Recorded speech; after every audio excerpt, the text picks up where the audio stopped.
intervinientes de esta mesa, Andrés Pastrana, expresidente de Colombia.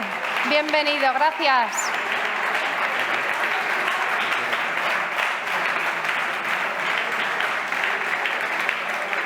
También intervienen Noelia Arroyo, alcaldesa de Cartagena.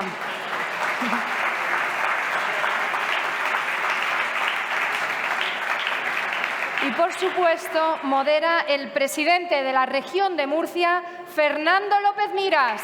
Gracias. Muchas gracias, presidente. Buenos días a todos. Buenos días y bienvenidos a Cartagena.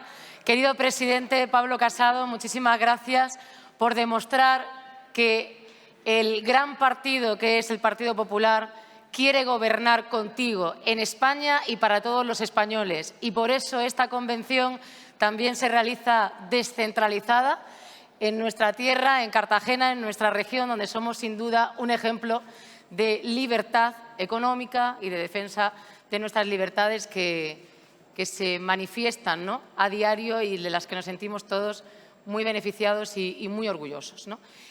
A mí me gustaría agradecer que en tan solo 100 días, y permitirme esta licencia, en tan solo 100 días que estamos gobernando en Cartagena, mi partido, el Partido Popular, mi presidente, el presidente Casado, que queremos que sea el presidente en breve de todos los españoles, haya elegido en tan solo 100 días Cartagena y nuestra región para hacer una gran cumbre de alcaldes con todos los alcaldes que gobiernan en las principales ciudades de España y también, en este caso, una de las citas de la convención donde estamos hablando de las ideas y de los principios de presente y de futuro para España. Gracias, presidente, en nombre de todos los cartageneros y, por supuesto, de todos los invitados, personalidades que se reúnen hoy en Cartagena.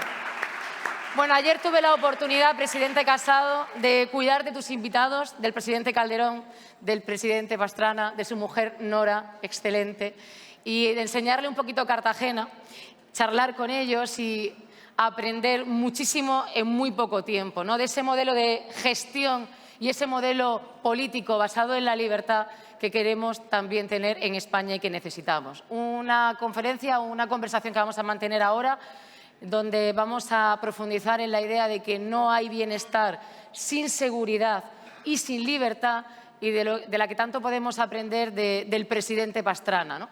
Es verdad que todos sabemos que necesitamos leyes, pero no leyes como las que ahora tenemos en España, presidente, leyes dogmáticas, leyes que son experimentos sociales. Necesitaremos a Casado pronto en el Gobierno de España para que haga leyes para todos. Necesitamos una justicia independiente que garantice todos nuestros derechos y libertades y estamos seguros que eso será contigo, presidente Casado. Y también necesitamos seguridad.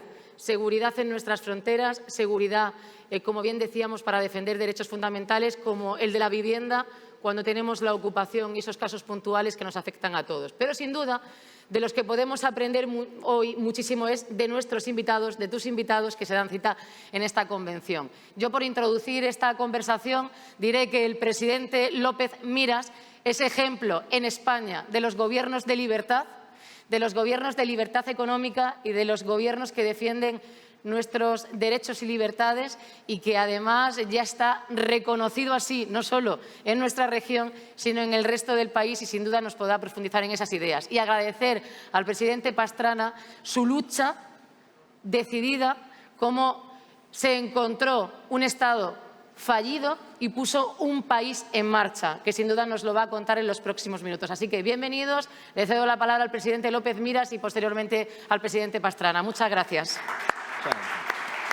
Muy bien, alcalde.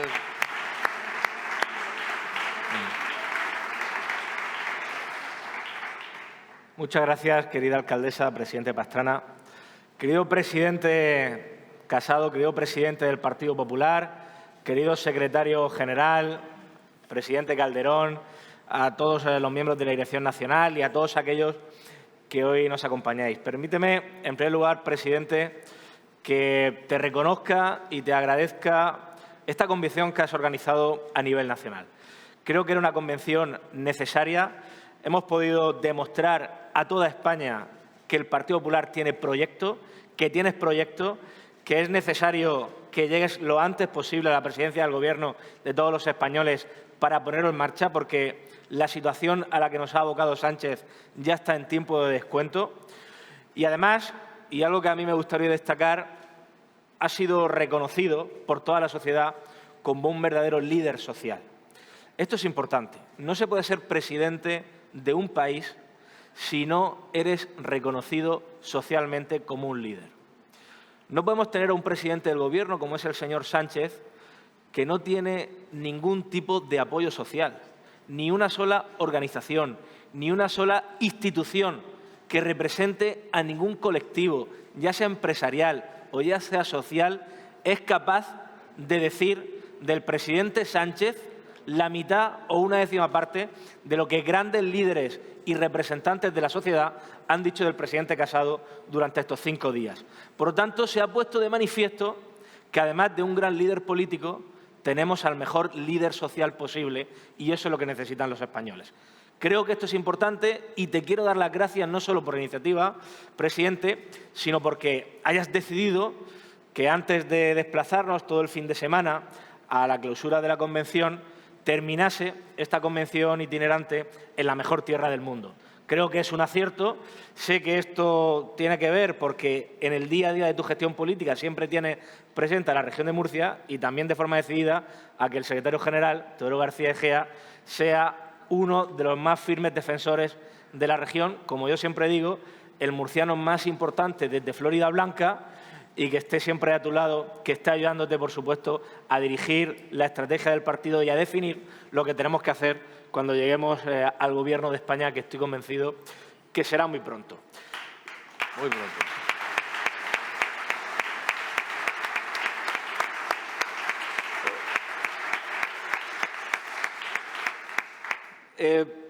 Creo, además, que elegir Cartagena ha sido acertado. Ayer estuvimos con ilustres invitados y pudieron contemplar la grandeza y la historia que tiene Cartagena. 3.000 años, querido presidente, hace 3.000 años había civilización aquí. Hace 3.000 años la humanidad ya estaba desarrollándose aquí y ya estábamos exportando la civilización al resto de Europa y al resto del mundo a través de Cartagena. Además, el presidente Pastrana hoy está en Cartagena, al que le une desde luego unos lazos especiales a través de Cartagena de Indias, somos tierras hermanas, creo que también ha sido plenamente un acierto. Tenemos y vamos a hablar hoy de la libertad y la seguridad como garante del estado de bienestar. Evidentemente, hay dos dimensiones diferentes de libertad cuando hablemos hoy de estas reflexiones y cuando lo analicemos. El presidente Pastrana hablará de una dimensión de libertad que tuvo que garantizar, en el que se basaba en restablecer el orden, en restablecer un Estado fallido y en garantizar la seguridad incluso para la vida de las personas. Nosotros, afortunadamente, estamos en un escenario diferente, pero no menos importante y trascendental. Desde luego, quien tiene que procurar la libertad son los gobiernos, de esto no cabe duda. Como digo, en el caso de Colombia, a través de la dirección, por supuesto, de las fuerzas de orden público y también de otra serie de cuestiones que nos transmitirá, y nosotros dándole más protagonismo al individuo dentro de nuestra sociedad. Ambas cuestiones trascendentales. Yo intentaré hacer una exposición lo más rápida posible, porque os aseguro que vamos a disfrutar después con la ponencia del presidente Pastrana. Es una de las personas que he conocido más interesantes y más valientes, como digo, que a lo largo de mi vida, de mis 37 años, no es que sean muchos, he podido tener el privilegio de conocer. Ayer tuve la oportunidad de compartir un almuerzo con él y fue tal la necesidad que tenía de seguir escuchándolo, de seguir aprendiendo, de seguir conociéndole, que le pedí, por favor, le rogué vernos esta mañana a primera hora para poder tomar un café y seguir compartiendo el análisis y la reflexión de lo que hizo en su día y cómo ve ahora la situación mundial y nuestro país. Y yo os digo que vais a aprender, que vais a disfrutar. Todos lo conocéis, pero os digo que hoy lo conoceréis un poco más y vais a conocer a un hombre valiente, uno de esos hombres que marcan la historia de los países y que marcan la historia de las sociedades. Así que voy a empezar a hablar de libertad para que lo antes posible pueda iniciar su intervención el presidente Pastrana. Como digo, cuando nosotros hablamos de libertad, hablamos de una dimensión diferente, pero cuando hablamos de libertad no podemos dar nada por sentado, porque la amenaza siempre está ahí, porque en España hay una posición política representada en el Congreso de los Diputados, también en el Gobierno, la izquierda populista, la izquierda radical populista, que basa su modelo de país en muchos de los países latinoamericanos que han tenido, bueno, pues que han tenido regímenes y que han tenido, desde luego, el resultado que todos conocemos y que luego tuvieron la suerte de tener dirigentes como el presidente Pastrana o el presidente Calderón, que restablecieron la seguridad, dieron prosperidad y favorecieron el desarrollo económico y social de esos países. Pero, como digo, aquí también tenemos mucho que hacer. En nuestro país tenemos mucho que hacer. En las comunidades autónomas también. Creo que ha sido un acierto también estar en la región de Murcia, porque queremos convertirnos, y lo estamos haciendo, en el mayor espacio de libertad del Mediterráneo. Claro, es cierto que viendo los gobiernos del resto de comunidades autónomas del Mediterráneo y quienes los componen dirán, tampoco es muy difícil. Bueno, las cosas hay que hacerlas, ¿no? Y estamos legislando, estamos tomando decisiones de forma decidida para convertir, como digo, a la región de Murcia en el mayor espacio de libertad económica, por supuesto, pero social también, para llegar al estado de bienestar. ¿Qué estamos haciendo en la región de Murcia para garantizar la libertad en nuestra comunidad autónoma? Para garantizar que el individuo sea el protagonista de la sociedad y no la administración. Pues estamos desarrollando las políticas del presidente Casado. Estamos haciendo en la región de Murcia precisamente la hoja de ruta, la estrategia que el presidente Casado ha desgranado para llegar a cabo cuando sea presidente de todos los españoles. Estamos garantizando la libertad al individuo y la libertad de elección y de decisión en aquellas cuestiones que influyen en su día a día, dándole libertad sobre todo en aquellas cuestiones que suponen el pilar básico de los estados de libertad. Cuando hablamos de educación, y evidentemente el futuro y el presente de las sociedades pasan por la educación, tenemos que tomar decisiones que garanticen la libertad de las familias en la educación. Esto es precisamente lo que el presidente Casado va a hacer cuando sea presidente de todos los españoles. El Gobierno de España ha legislado en sentido contrario y se aprobó una ley en la que directamente son los políticos los que deciden el modelo educativo de nuestros hijos, dónde y cómo tienen que estudiar nuestros hijos.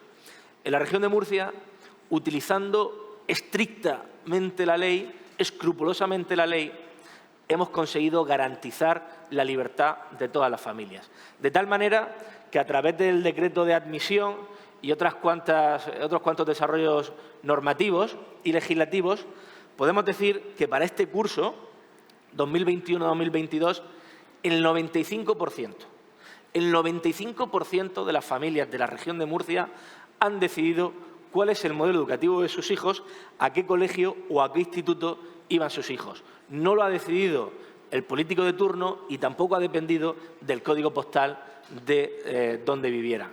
Esto es libertad. Y esto es precisamente lo que estaba tratando de evitar la ley CELA, la última ley de educación del Gobierno del señor Sánchez. Podemos decir que la región de Murcia es la comunidad autónoma con más libertad en cuanto a la elección de las familias del modelo educativo.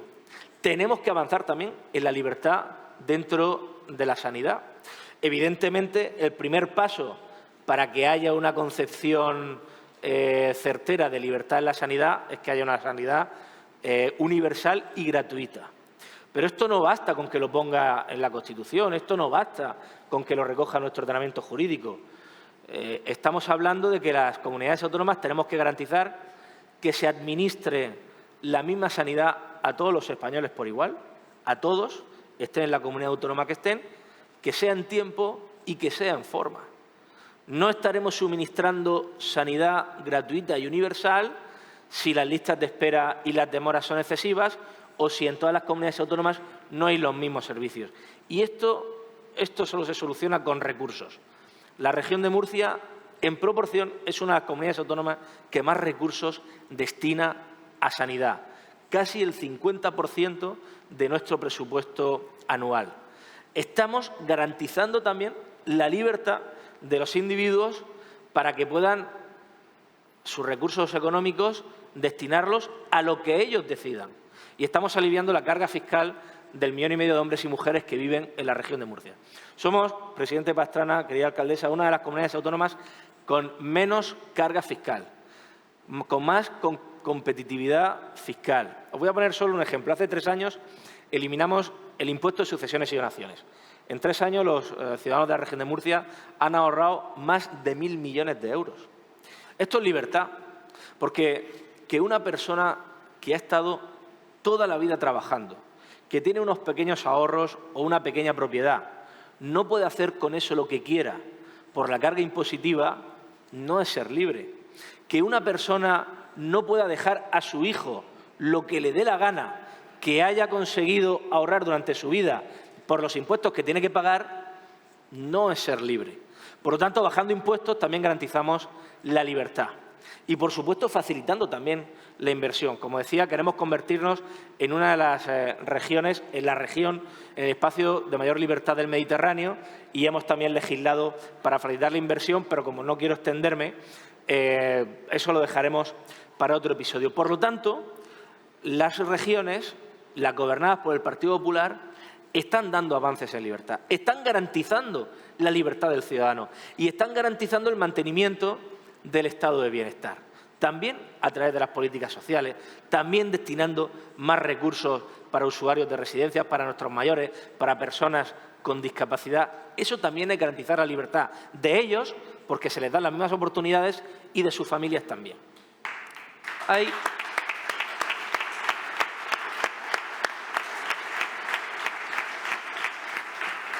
Cuando hablamos de libertad, hay un concepto que va estrechamente ligado a la libertad. Podríamos considerarlo incluso un sinónimo de libertad, y es igualdad, la igualdad de oportunidades. España es un país en el que los españoles viven en libertad, ¿cierto? Libre. ¿España es un país en el que todos los españoles tienen las mismas oportunidades? No, no lo es. Hay que decirlo. España no es un país en el que todos los españoles tengan las mismas oportunidades. Diré más, el Gobierno del señor Sánchez, el Gobierno del Partido Socialista y de Podemos, no está garantizando la igualdad de todos los españoles. Está tomando decisiones que discriminan a unos españoles frente a otros. Y si no hay igualdad de oportunidades, no hay libertad. Miren, hoy se comete una de las mayores tropelías contra los ciudadanos de la región de Murcia. Hoy dejan de haber trenes de cercanías en la región de Murcia. Hasta 2025. Hasta 2025. 1.200.000 pasajeros se han quedado sin su desplazamiento para ir a estudiar, para ir al trabajo, para ir a recibir algún tipo de atención sanitaria. Mientras que hay otras comunidades autónomas, como la Comunidad Valenciana o Extremadura, en las que se están llevando a cabo actuaciones en las líneas ferroviarias similares, en el que se ha compatibilizado el tráfico ferroviario con las obras. ¿Garantiza libertad al estudiante que tenía organizada su vida para poder desplazarse de Águilas, de Lorca, de Totana, de Alhama a Murcia a estudiar, el que ya no tengan ese tipo de transporte? No, le restringe su libertad. A quien tenía que ir a trabajar, le restringe su libertad. Necesitamos gobiernos que apuesten por la igualdad de oportunidades de todos para garantizar la libertad. Si estábamos hablando de infraestructuras.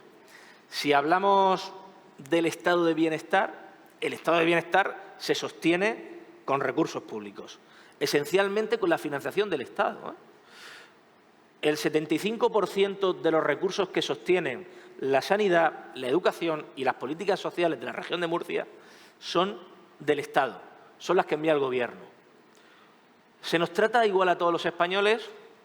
No. Cuando hay una comunidad autónoma que recibe hasta 45 puntos más de financiación que la región de Murcia, no se les está dando las mismas oportunidades a los ciudadanos de la región de Murcia. Cada día la región de Murcia deja de recibir cada día 2 millones de euros respecto a la media del resto de comunidades autónomas para educación, para sanidad y para políticas sociales. 800 millones de euros cada año reciben menos la región de Murcia que el resto de comunidades autónomas. ¿Esto es igualdad de oportunidades? No. ¿Esto hace que los ciudadanos de la región de Murcia tengan libertad para tomar decisiones, algunas decisiones? Evidentemente no. Miren, con 800 millones de euros en la región de Murcia cada año podemos construir 140 centros de salud, 250 colegios, 157 institutos, podemos hacer 100 kilómetros de autovías, podemos poner en marcha 33.000 plazas de residencias para nuestros mayores o para personas con algún tipo de discapacidad. ¿Se nos están quitando oportunidades a los ciudadanos de la región de Murcia? Sí. Sí. Y creo que es importante que hablemos de esto, porque los gobiernos tienen que procurar, como digo, la libertad de todos. Hoy me gustaría hablar de una cuestión también importante. Es el Mar Menor. Estamos en Cartagena, estoy viendo al alcalde de San Javier, secretario general de nuestro partido, también a la alcaldesa de San Pedro del Pinatar, por supuesto a la alcaldesa de Cartagena. Tenemos que hablar del Mar Menor. Miren, este año se ha aprobado, 2021, en la Albufera de Valencia, el dragado de las golas de la Albufera de Valencia. Lo ha aprobado el Gobierno del señor Sánchez, porque es una actuación imprescindible y necesaria para proteger el ecosistema que supone la Albufera de Valencia. Ya sabemos quién gobierna en Valencia. En el Mar Menor, históricamente y periódicamente, se han dragado la cola de Marchamalo. En 2011 la dragó la actual ministra Rivera, cuando era secretaria de Estado. En 2017 también se dragó. Ahora los científicos nos dicen que es imprescindible, que es esencial, que es vital abrir la gola de Marchamalo para que se regenere un agua que ahora mismo está sin oxígeno y está destruyendo la fauna y la flora por donde pasa a lo largo de su recorrido. Y la respuesta es que no. Por tanto, no se nos está tratando igual a todos los españoles. Y si no se nos trata igual a todos los españoles, se les está quitando oportunidades a muchos españoles que viven del Mar Menor también. A la región de Murcia, que necesita también el Mar Menor. Y a un ecosistema único. Por lo tanto, nos estamos jugando mucho. Nos estamos jugando que haya un gobierno que garantice la igualdad de oportunidades y la libertad para todos los ciudadanos de la región de Murcia. Entiéndase libertad como poder tomar las decisiones que uno crea convenientes en el desarrollo de su vida. Y hablando del Mar Menor, nos estamos jugando aún más. Nos estamos jugando que en el primer Consejo de Ministros de la próxima legislatura se hable del Mar Menor o no. Que en el primer Consejo de Ministros de la próxima legislatura se tomen decisiones urgentes sobre el Mar Menor o no. Más de un mes y medio después de la última crisis medioambiental del Mar Menor, en agosto, desde que pasó eso, ni antes tampoco, no sé nada del presidente del Gobierno, desde que el 21 de agosto visitó la ministra Rivera el Mar Menor tampoco sabemos nada. Un mes y medio después, puedo decir que la única garantía de que el Gobierno tome decisiones sobre el Mar Menor es si al frente estará Pablo Casado. Es la única garantía.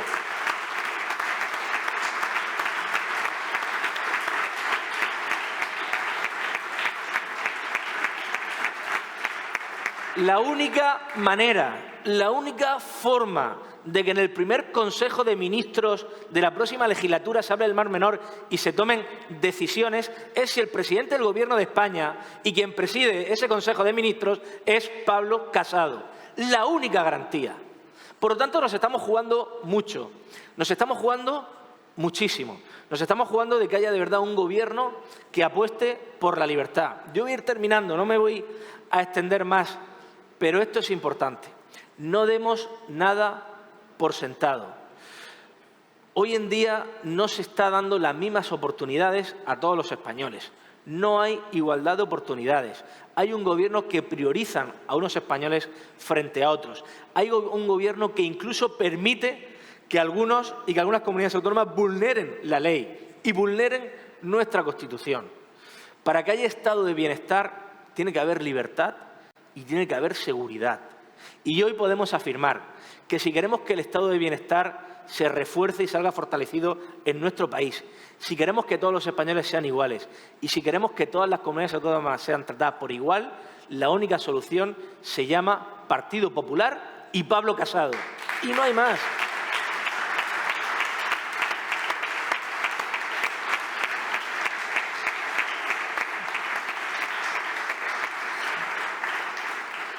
Y dicho esto, y para no estar fuera de tiempo, bueno, le voy a dar la palabra a la alcaldesa, ya que es la anfitriona, que ella dirija desde luego esta mesa, pero sí que le quiero dar también especialmente las gracias al presidente Pastrana por estar aquí, por ser como es, por tener paciencia y disponibilidad para enseñarnos.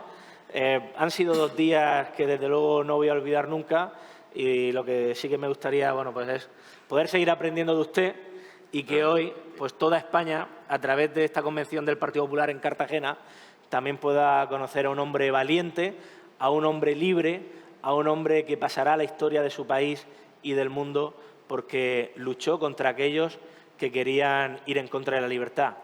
Y siempre la falta de libertad va aparejada de violencia y de pobreza. Muchas gracias. Muy bien.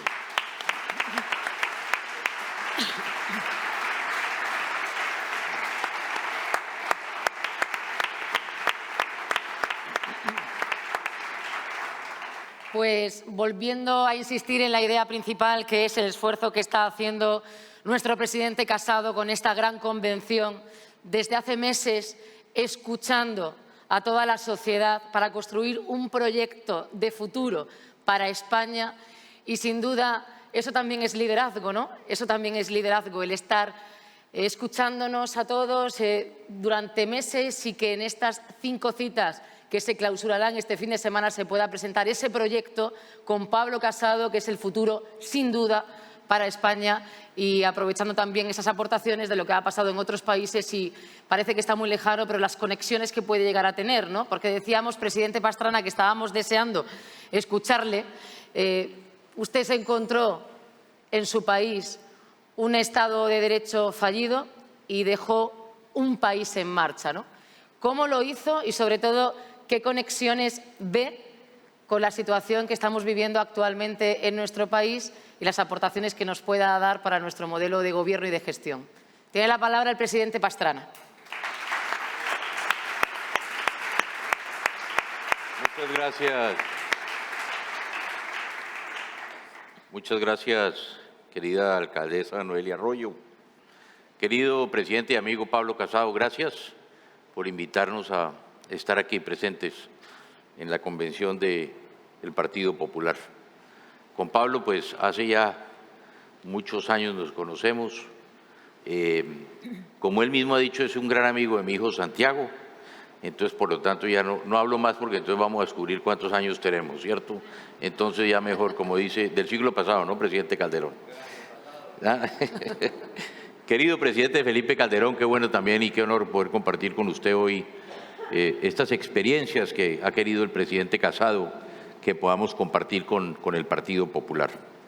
Querido presidente Fernando López Miras, muchas gracias de verdad por también su hospitalidad. Ayer tuvimos la oportunidad de compartir con ustedes, con parte de su gabinete. Teodoro García Egea, muchas gracias también por esta invitación como secretario general del partido. Qué bueno ver hoy a tantas exministras y exministros amigos. Querida Ana, querida Elvira, querido Federico Trillo, gracias por estar también aquí hoy con nosotros. A Valentina, que es nuestra secretaria también de las Relaciones Internacionales, gracias por invitarnos a nosotros. Y qué bueno compartir aquí hoy, presidente Casado, como expresidente de Colombia y también como presidente de la Internacional Demócrata de Centro. Saludar a todos los colegas periodistas, ¿no? Colega alcaldesa y a Nora también que nos acompaña hoy.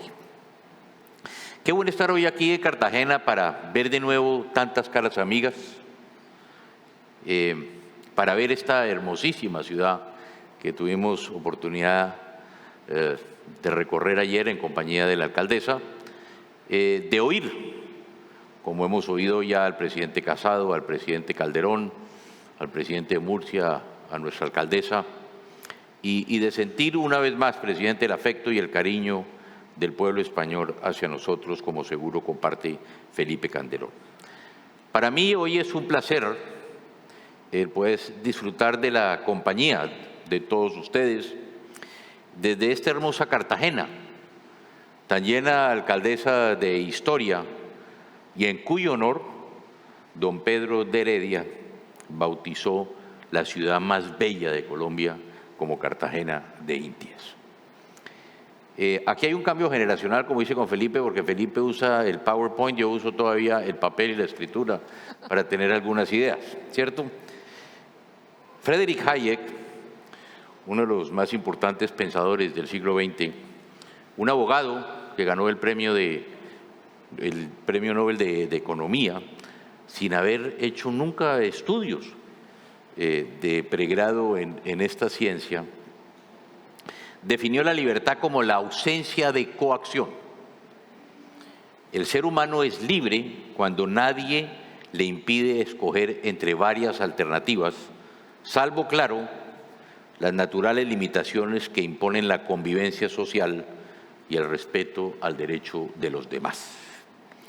En esta línea de pensamiento, no se puede concebir, presidente Casado, el bienestar, sino dentro de la libertad, como viene diciendo, porque el bienestar no es solo la satisfacción de unas necesidades materiales mínimas, sino la posibilidad de llenar también necesidades espirituales que son inherentes a la naturaleza humana, como la música, el arte, la literatura y, desde luego, la religión. Y estas necesidades solo se consiguen en libertad. Ya lo reiteramos, sin seguridad no hay libertad. Sin libertad no hay democracia.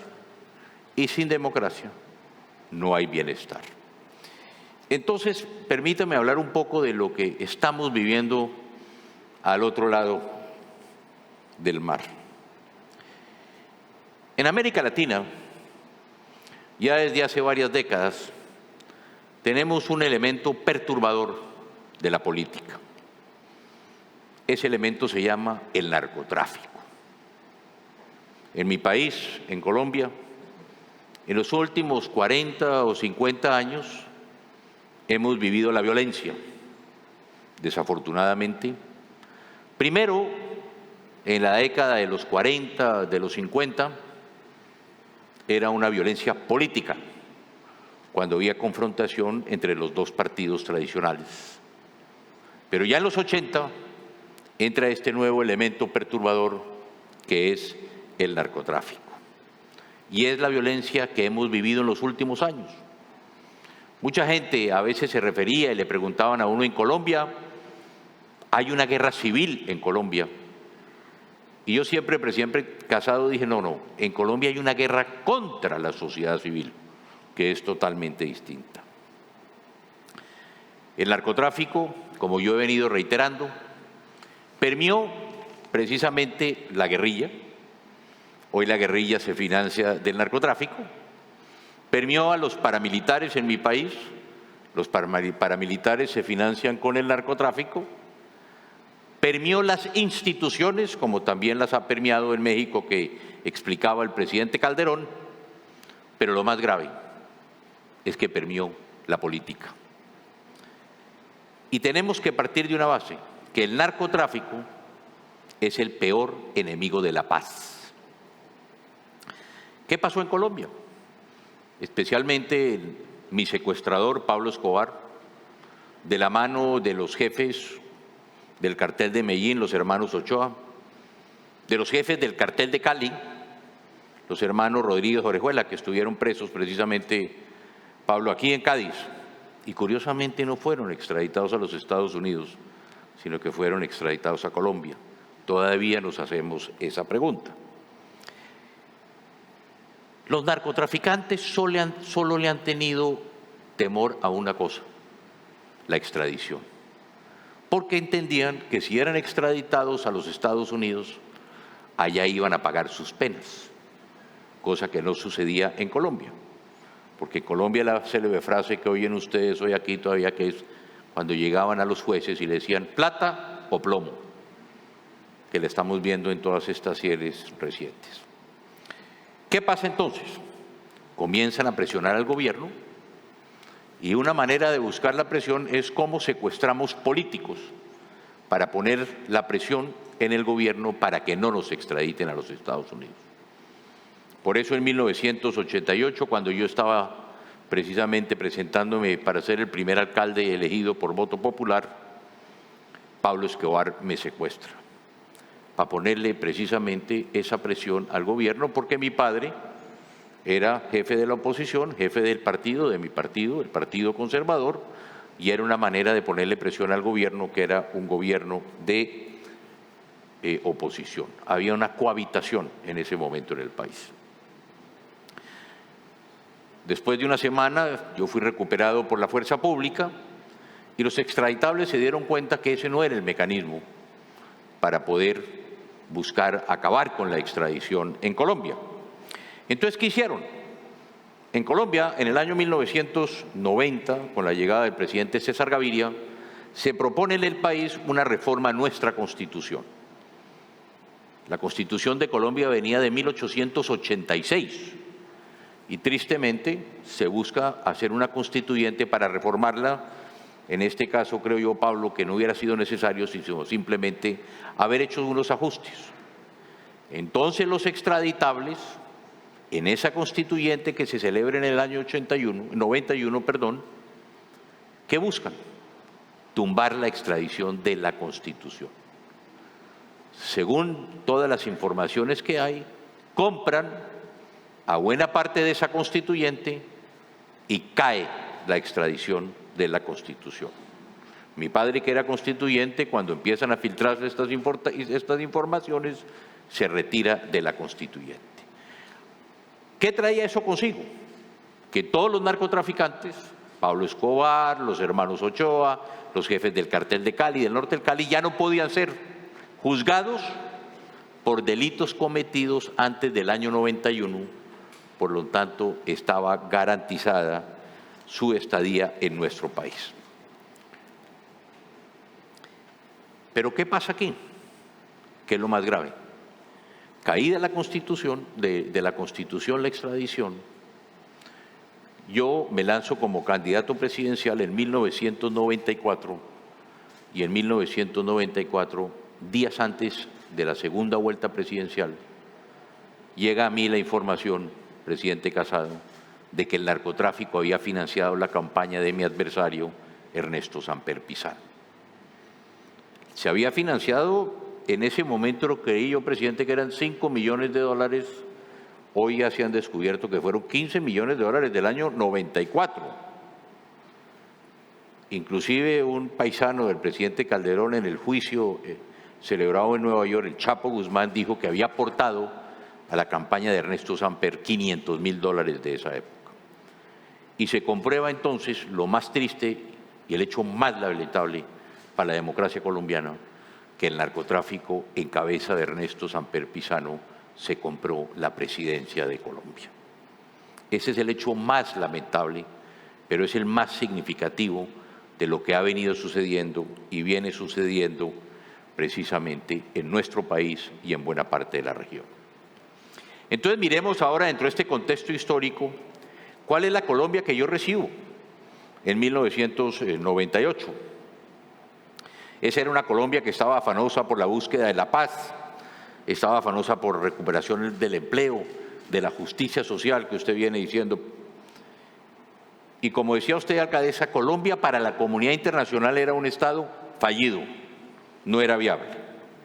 Imagínense ustedes llegar, presidente Casado, un presidente de Colombia sin tener visa para ir a visitar a los Estados Unidos. Un país que estaba desertificado en su lucha contra el narcotráfico y en su lucha y en la protección de los derechos humanos. Desertificado. Ese es el país que encontramos. Como dice el presidente Calderón, a mí también me tocó la tormenta perfecta. La tormenta perfecta, el 6 de agosto, yo me posesiono el 7 de agosto del año 98, el 6 de agosto llega la crisis rusa, que es la que viene a afectar. La Colombia que yo recibo, presidente Casado, es una Colombia que tiene 18% de desempleo, más del 20% de inflación. Simplemente para poner un ejemplo, la tasa interbancaria estaba en el 60%, estaba quebrado el sistema financiero y el sistema cooperativo y estaban en deuda o posiblemente en perder 14 millones de colombianos, estaban a punto de perder sus ahorros.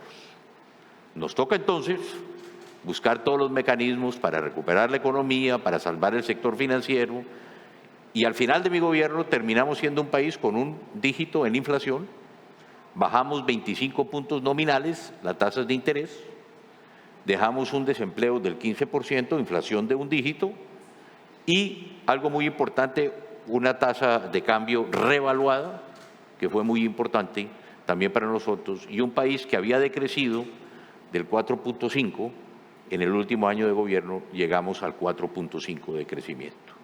Por lo tanto, tocó hacer un esfuerzo muy importante en todo lo que era el tema del manejo económico.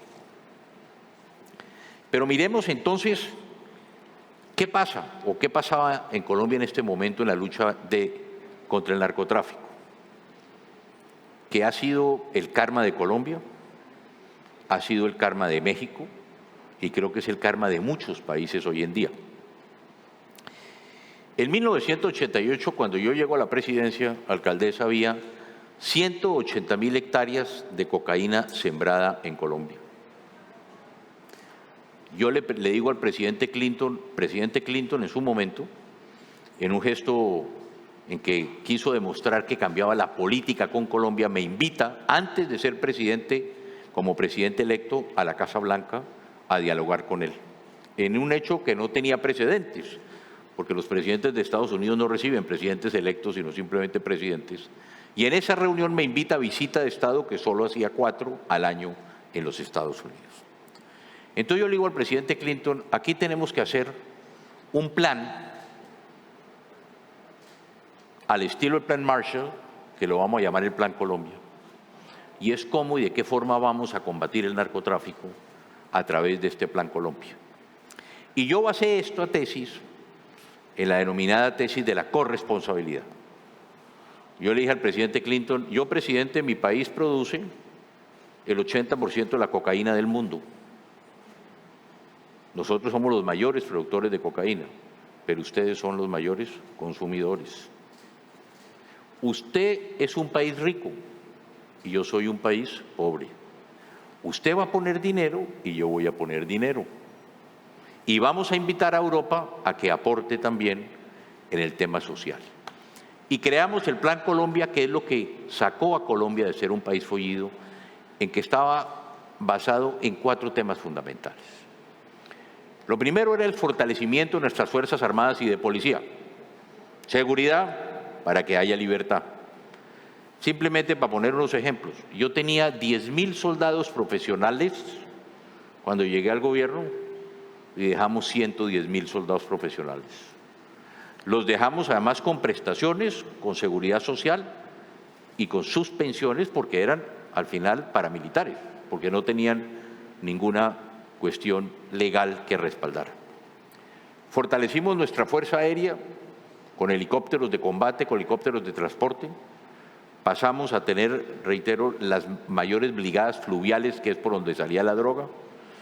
Creamos los batallones de alta montaña para controlar los pasos y dejamos, creo yo, presidente Casado, el ejército más fortalecido de América Latina.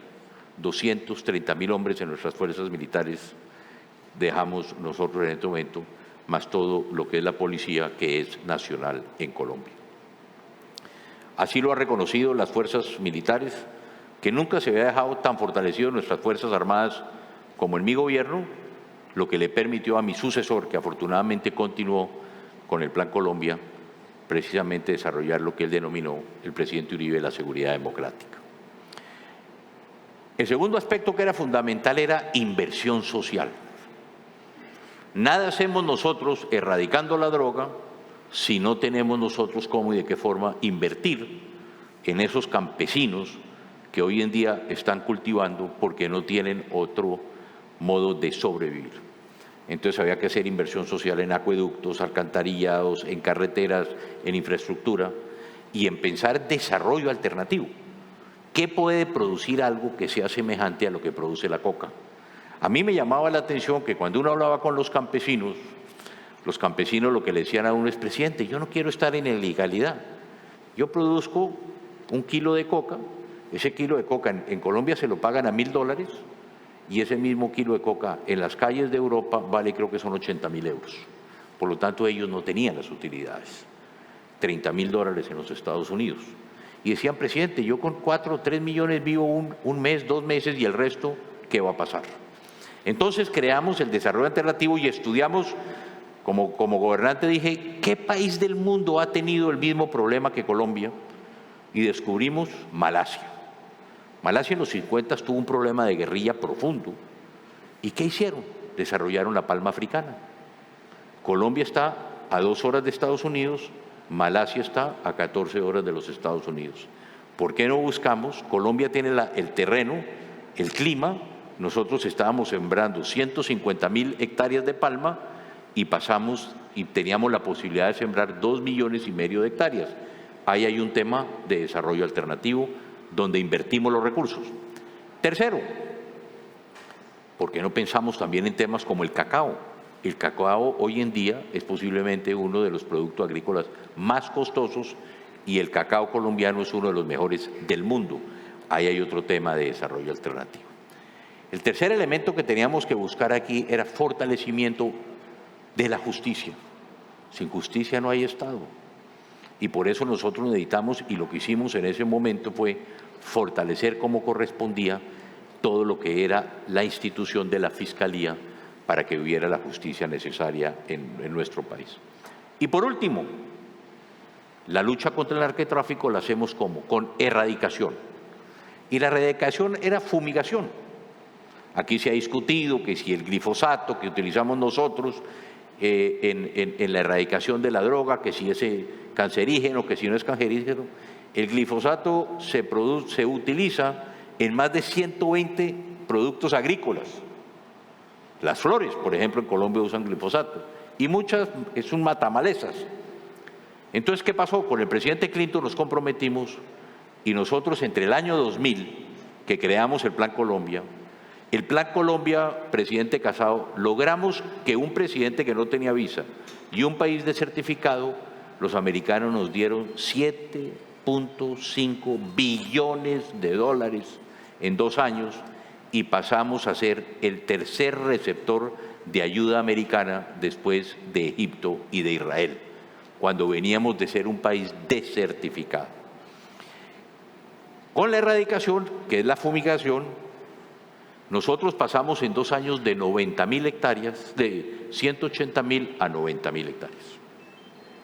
El presidente Uribe continuó y le dejamos al presidente Santos 40.000 hectáreas de cocaína. Y aquí quiero resaltar algo, presidente Calderón y Pablo Casado. Muchos colegas expresidentes vienen diciendo que la guerra contra las drogas es una guerra perdida y que hay que cambiar la estrategia. No, señores. Si ya teníamos en 40.000 hectáreas la cocaína, si hubiera continuado el presidente Santos la fumigación, se hubiera acabado el negocio de la droga en Colombia. ¿Pero qué pasó? El presidente Santos le entrega a las FARC en el proceso de negociación. Qué curioso que lo que primero que pidieron las FARC en el proceso de negociación fue acabar con la fumigación. Entonces, cuando acaban con la fumigación el presidente Santos y le entrega a las FARC, cuando ya llevábamos en 40.000 hectáreas de cocaína a Colombia, pasamos de 40 el primer año a 90, el segundo año a 150.000 hectáreas y el tercer año pasamos de las 250.000 hectáreas. Eso es lo que nos deja el gobierno del presidente Santos. El presidente Santos no nos dejó la paz en Colombia, nos dejó más violencia financiada por el narcotráfico, y es la situación que le ha tocado hoy al presidente Duque, difícilmente, porque la Corte Constitucional de Colombia no ha dejado utilizar el glifosato de nuevo, y es lo que está conllevando la violencia en el país. Esa fue la Colombia que recibimos. Tristemente habíamos logrado avanzar en este tema. El presidente Santos mata el Plan Colombia, por lo tanto dejamos de obtener los recursos. En lo que es la tesis de la corresponsabilidad, hoy los americanos están aportando muy poco, y lo que estamos poniendo todos los recursos, tristemente, somos los colombianos, para evitar que la droga llegue a Estados Unidos y que llegue a Europa. El segundo tema que quiero tocar aquí también, que es muy importante, es ver también qué está pasando en América Latina.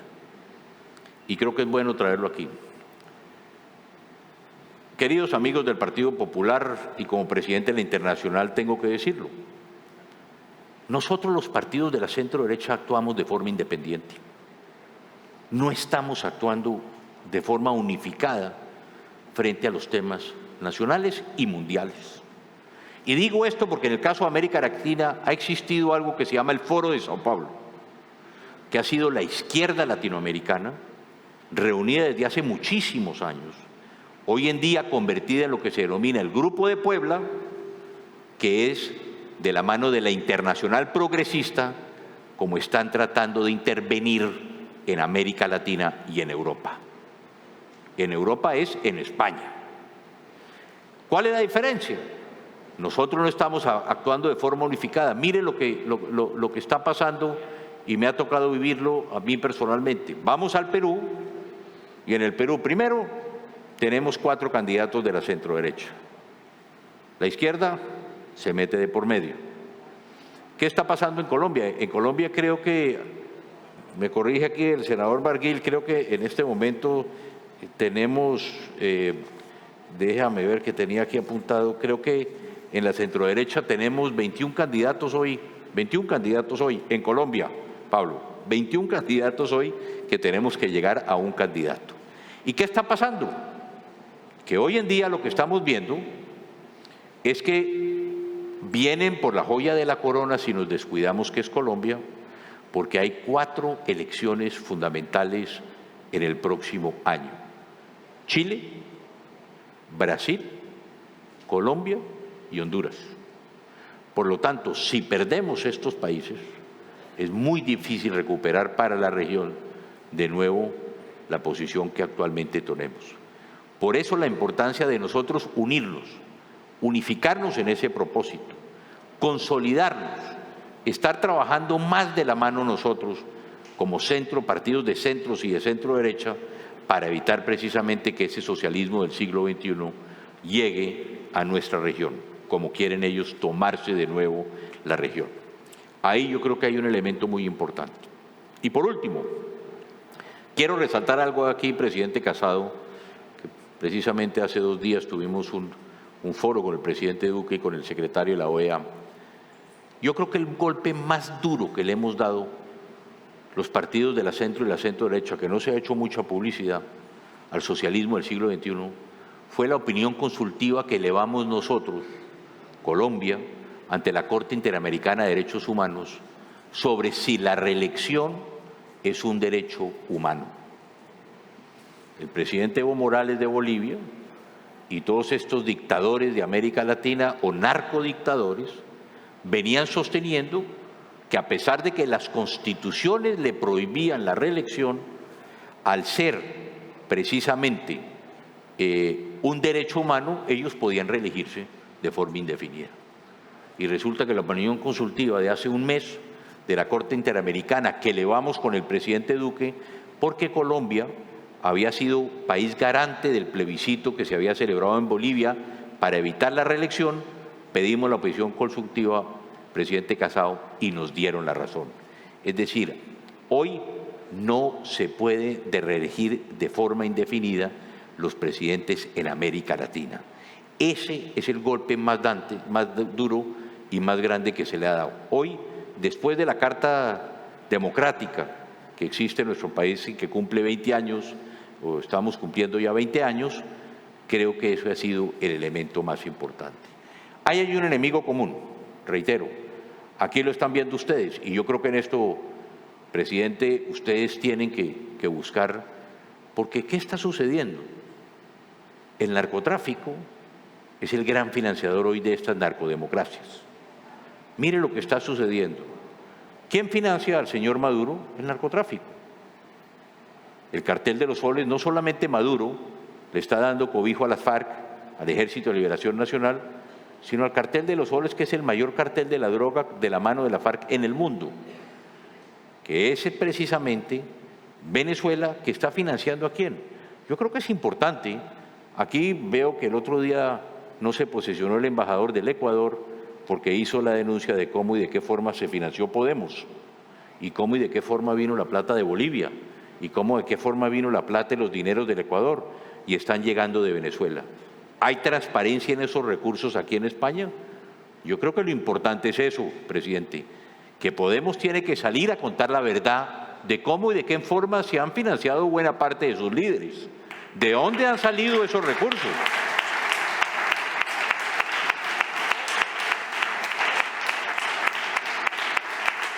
Que no nos vengan a hablar de moral cuando ellos no han puesto las cuentas claras sobre lo que es precisamente su financiación. Algún presidente o expresidente de Colombia, presidente Casado, me dijo hace unos días que yo me había pegado un tiro, que me había suicidado porque dije la verdad. Posiblemente ellos precisamente no se suicidan para no decir la verdad, ¿cierto? Que es lo que está pasando precisamente aquí en España. Pero creo, presidente, que es importante que hagamos esa claridad sobre este tema, que creo que es fundamental para la transferencia que debe existir en la política. Muchas gracias, alcaldesa.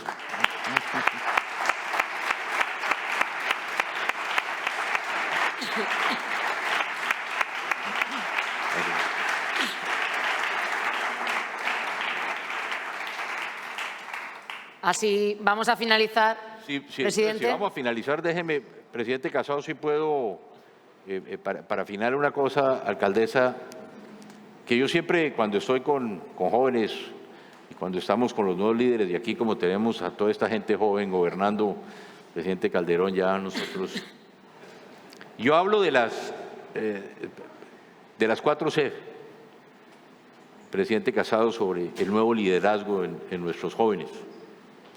Pero ahora que llego aquí veo una quinta que es la C de Creemos. ¿Ah? Bueno, me parece también muy importante.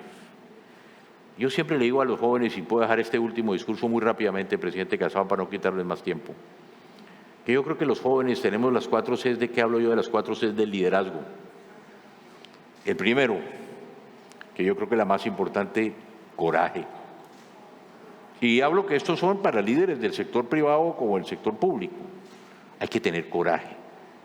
Y en la política más, para salir como usted lo hace, presidente, a defender sus tesis, a defender sus programas. No importa lo que nos pueda decir la oposición, pero usted ha tenido el coraje de pararse en la plaza pública a decir lo que tiene que decir para el mejor beneficio de España. Esa es la primera C que tenemos que aplicar nosotros como líderes. Segundo, la convicción, como la que estamos viendo hoy aquí, que es la que tenemos que transmitir a nuestros electorados. Hay que estar convencidos de lo que estamos proponiendo y hay que estar convencidos de lo que queremos nosotros transmitir precisamente a nuestros electores. Porque si alguien se da cuenta, si hay de verdadera credibilidad de lo que estamos proponiendo nosotros, es precisamente el electorado. Confianza, la tercera C, confianza. Hay que generar la confianza como lo están haciendo. Hoy tenemos aquí 2 líderes representativos que están haciendo las cosas con honestidad, con transparencia, de que el Partido Popular, presidente Casado, es un partido en que España puede tener confianza, de que lo va a hacer bien y que lo va a hacer pensando en esa libertad que busca ese bienestar y, como le decía usted, presidente, esa igualdad en este país. Y por último, yo creo que hoy hay un nuevo elemento también para los líderes y que hay que saber manejar, que es la comunicación. Hoy sí que hay que saber manejar la comunicación, que el Twitter, que el Instagram, que el Facebook, que las redes sociales, cómo y de qué forma. Creo yo que ahí hay hoy en día un nuevo elemento para que todos los líderes también tengan que saber cómo y de qué forma vamos a comunicar lo que nosotros creemos que tiene que ser lo mejor para nuestros países. Y por último, creemos. Yo le añadiría hoy esa quinta, ¿cierto? Que creemos. Y yo creo que hoy España está creyendo en el Partido Popular y por eso, presidente Casado, usted será el próximo presidente del Gobierno de España. Muchas gracias.